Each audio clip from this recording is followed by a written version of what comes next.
صفحے کے شروع سے لائن نمبر 1 سورۃ النساء کی آیت نمبر 1-2 سے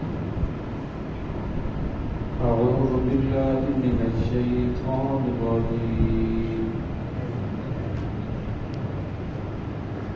بسم اللہ الرحمن الرحیم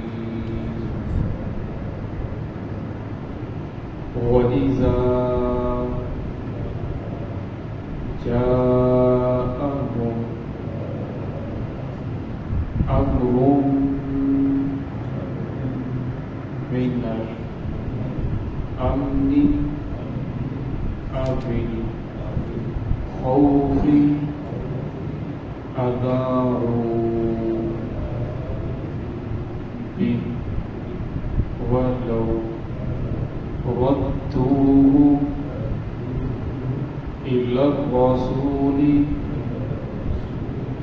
وإلى أولي الأمر منهم لعلمه الذين يستنبطونه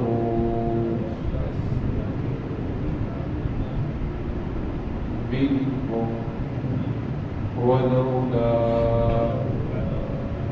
فضل الله عليكم ورحمته لاتبعتم الشيطان إلا قليلا.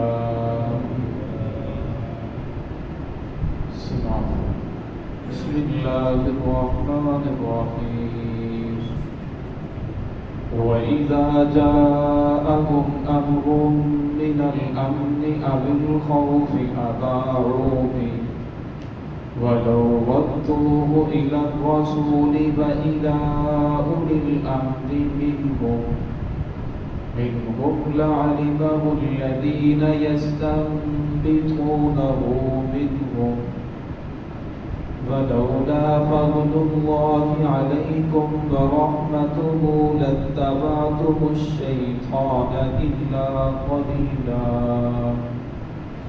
وَإِذَا جَاءَهُمْ اور جب آتی ہے ان کے پاس امر کوئی امر کوئی بات کوئی معاملہ من الامن امن کا ہو او الخوف یا خوف کا ہو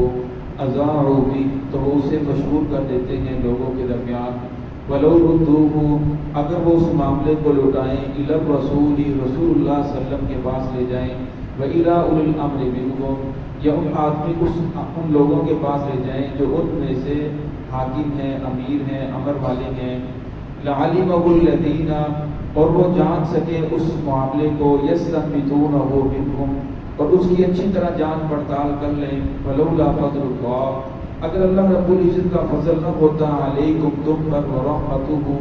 اور اس کی رحمت نہ ہوتی تم پر لاتبعتم الشیطان تو تم میں سے اکثر شیطان کی پیروی کرتے الا قلیلا بہت تھوڑے ہوتے جو محمد رسول اللہ صلی اللہ علیہ وسلم کا پیچھا کرنے والے ہوتے.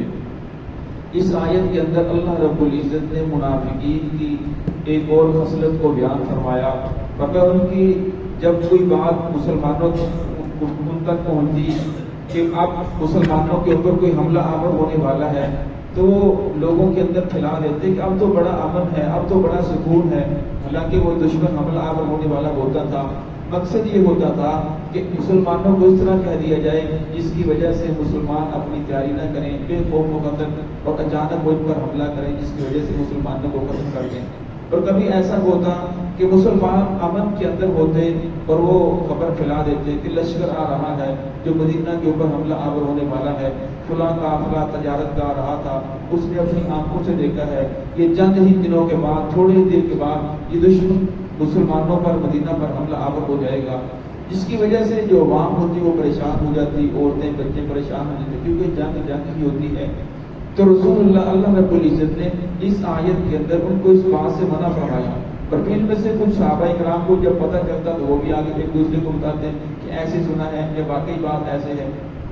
تو یہاں اللہ رب العزت نے فرمایا کہ جب ان کے پاس کوئی معاملہ آ جائے، تمہارے پاس کوئی امن کی بات ہو یا خوف کی بات ہو، کوئی بھی بات آپ کے پاس آتی ہے تو محمد الرسول اللہ صلی اللہ علیہ وسلم کی ذات تمہارے اندر موجود ہے، تمہیں چاہیے کہ پہلے اس معاملے کو رسول اللہ صلی اللہ علیہ وسلم کے پاس لے کر جاؤ، پھر آپ صلی اللہ علیہ وسلم جنہوں نے اللہ رب العزت کا کلام پاک آپ تک پہنچایا، دونوں جہانوں کی خبریں آپ کو دی، فرمایا جب ان تک بات پہنچے گی وہ اس معاملے کی پوری طرح تحقیق کریں گے اور تمہیں بتائیں گے واقعی یہ بات سچ ہے یہ بات جھوٹی ہے، اور فرمایا جب وہ تمہیں بتا دیں گے تو لہذا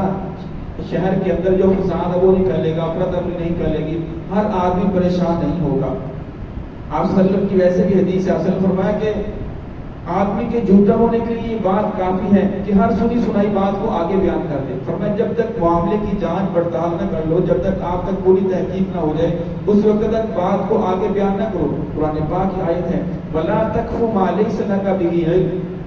فرمایا جس چیز کا تجھے علم نہیں ہے اس کے پیچھے تو کیوں پڑتا ہے، فرمایا اس کے پیچھے پڑنے کی وجہ سے آگے بیان کرے گا، کسی مسلمان کی دل شکنی ہوگی، کوئی مسلمان پریشان ہوگا تیری باتوں کرنے کی وجہ سے، فرمایا معاملہ حقیقت کے اندر کچھ ہوگا اور اس کی افواہیں کچھ پھیل جاتی ہیں۔ یہ کام منافقین کا تھا اور آج کے دور کے اندر ہمارے یہ حکمران ہے، یہ کام ان کا ہے،